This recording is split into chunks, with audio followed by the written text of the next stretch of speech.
Olá, queridos amigos! Olá, queridas amigas! Estamos começando mais uma aula de Direito Empresarial. E nesta aula trataremos sobre operações societárias, passando por fusão, transformação, incorporação e cisão. Assim como falaremos também das relações entre as sociedades, ou seja, falaremos das sociedades coligadas, da sociedade controlada e também da sociedade subsidiária da integral. Perfeito? Sem mais delongas, vamos ao que nos interessa, vamos ao ponto em questão. Vamos começar então, como diz a mais fina filosofia, pelo começo. Meus amigos, pensem comigo. Estamos em uma sociedade em que cada vez a sociedade consome mais e mais. E em razão disso, cada vez surgem mais e mais necessidades.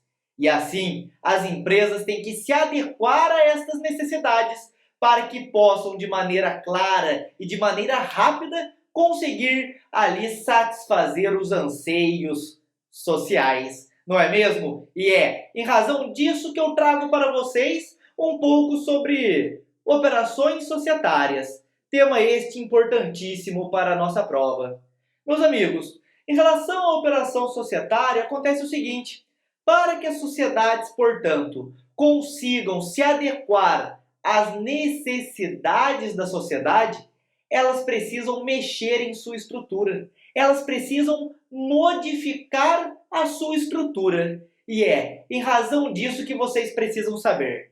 Primeiro, as operações societárias estão reguladas entre os artigos 1113 a 1122 do nosso Código Civil. Além disso, a Lei de Sociedade Anônima regula por meio dos artigos 230 a 234 da Lei de Sociedade Anônima. Perfeito? Agora a dica para a prova. Sempre em que tiver envolvido alguma SA, sempre em que estiver envolvido alguma sociedade anônima na operação societária, automaticamente aplicar-se-á a LSA. Automaticamente aplicar-se-á a Lei de Sociedade Anônima. Agora, vai aplicar o Código Civil sempre em que não estiver envolvido uma sociedade anônima. Perceberam? Tem sociedade anônima? LSA. Não tem sociedade anônima? Código Civil. Mas atenção, aqui nós temos uma observação, que a cisão ela está prevista apenas na Lei de Sociedade Anônima. Sendo assim, o que acontece? Com exceção da cisão, para aplicar a Lei de Sociedade Anônima, é necessário que uma das partes seja sociedade anônima. Perceberam? Beleza? Tranquilo. Então, passa a régua nessas dicas e vamos aqui ao que de modo mais aprofundado. Beleza? Vamos lá, pessoal.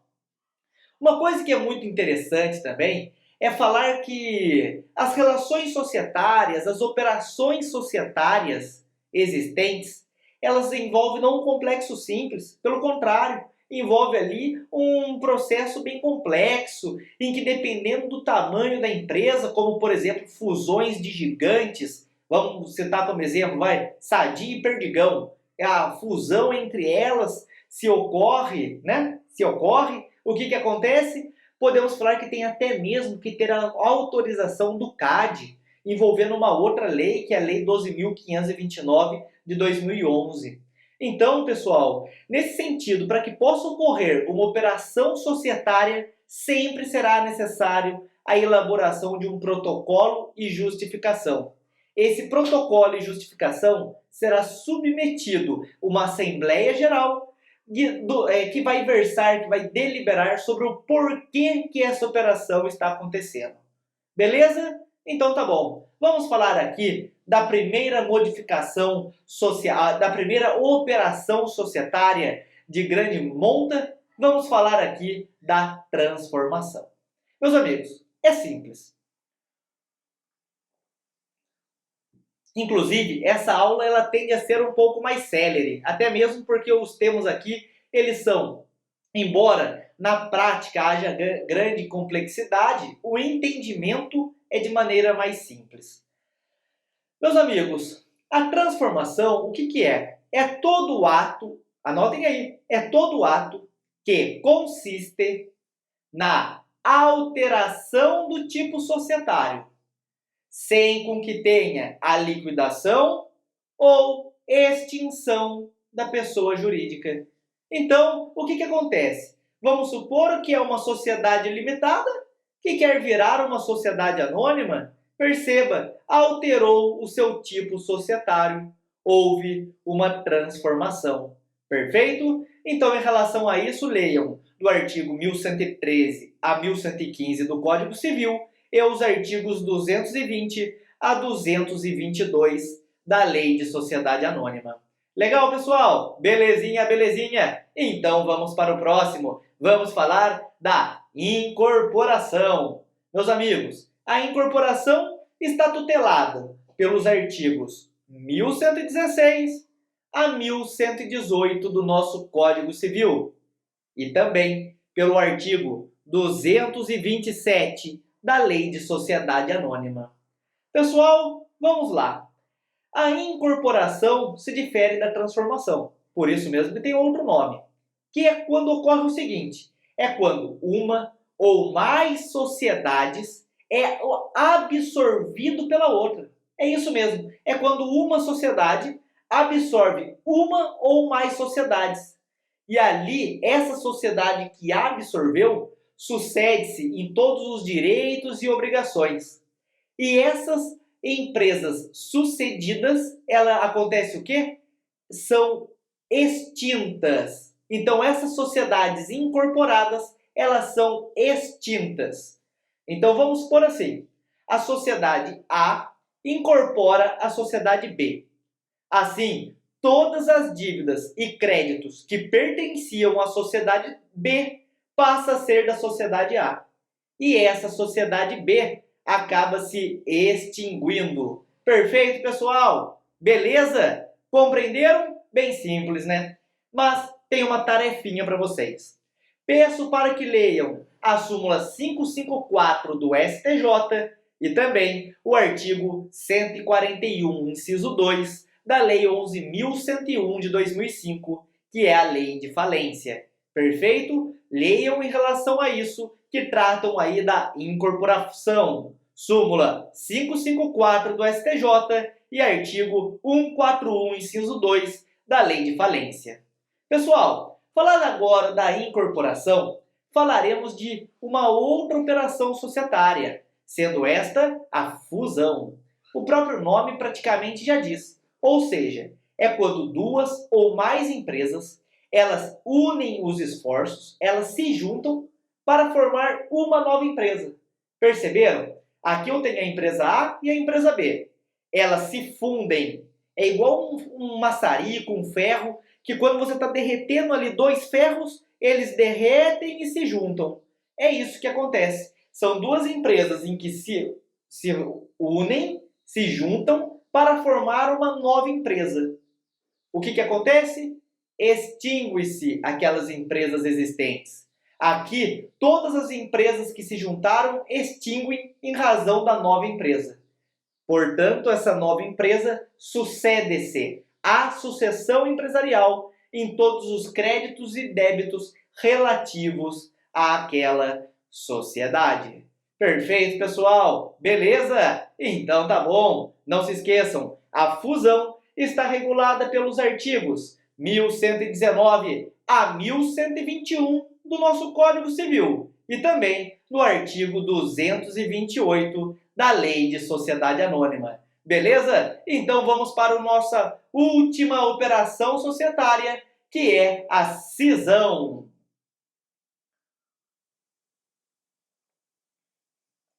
Pessoal, a cisão também é uma outra operação societária, também simples. Não o processo, mas simples de compreensão. O que acontece? A cisão ela pode ser total ou parcial. Cisão é como se fosse uma quebra, é uma separação. A cisão ela pode ser total, que é o quê? A sociedade existente extingue-se e surgem duas novas sociedades. Ou uma cisão parcial, que é o quê? essa sociedade, ela perde parte do seu patrimônio que se transforma em uma outra sociedade, mas essa daqui ainda continua existindo, denominado de cisão parcial. Isso está regulado pelo artigo 229 da Lei de Sociedade Anônima. Perfeito, meus amigos? Beleza? Então, beleza. Agora sairemos das operações societárias e vamos falar das relações entre sociedades, passando por sociedades coligadas, sociedade controladora e a sociedade subsidiária da integral. Pessoal, é muito tranquilo. Vamos lá. As sociedades coligadas são aquelas que detêm parte do capital social de outra ou outras sociedades, mas que não exerce controle sobre essa outra. Então, a sociedade A adquire o capital social da sociedade B, mas uma vez em que adquiriu, ela não exerce o controle sobre a sociedade B. Qual o nome disso? Sociedade coligada. Mas atenção!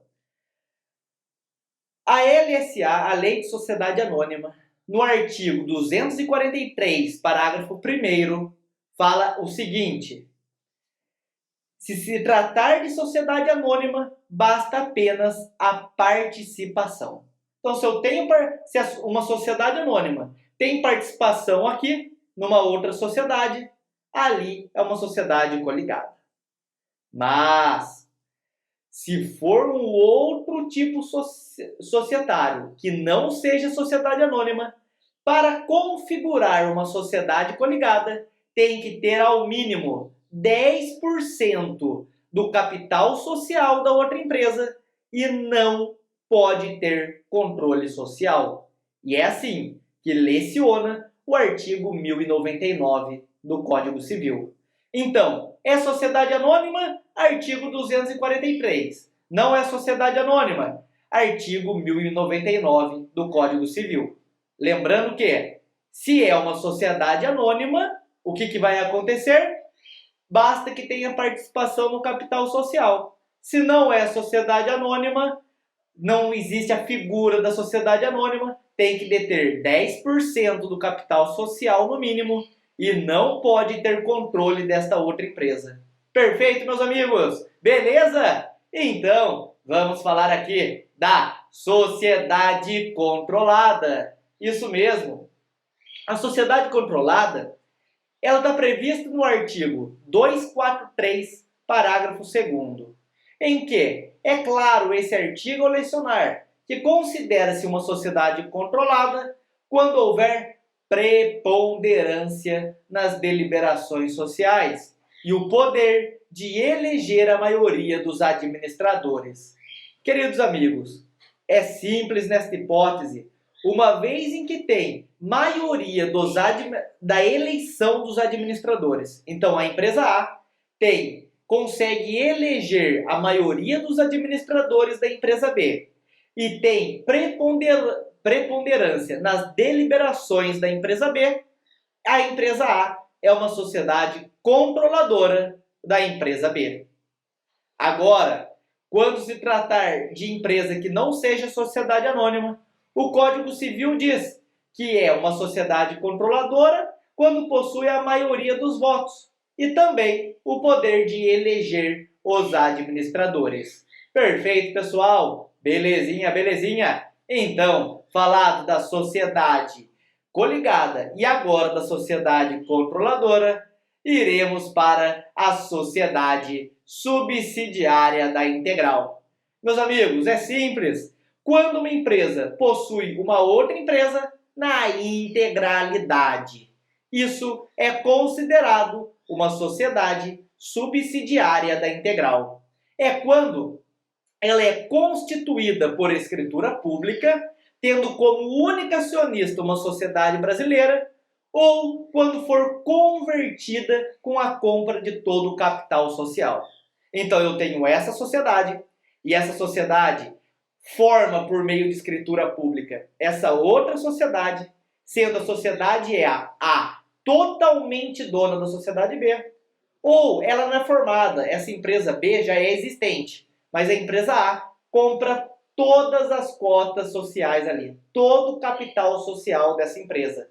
O que vai acontecer? Essa empresa será considerada empresa subsidiária da Integral. Perfeito, pessoal? Leiam o artigo 251 da Lei de Sociedade Anônima. E por aqui encerramos o tema Relações entre Sociedades e Operações Societárias. Muito obrigado pela atenção de vocês. Até mais e tchau, tchau!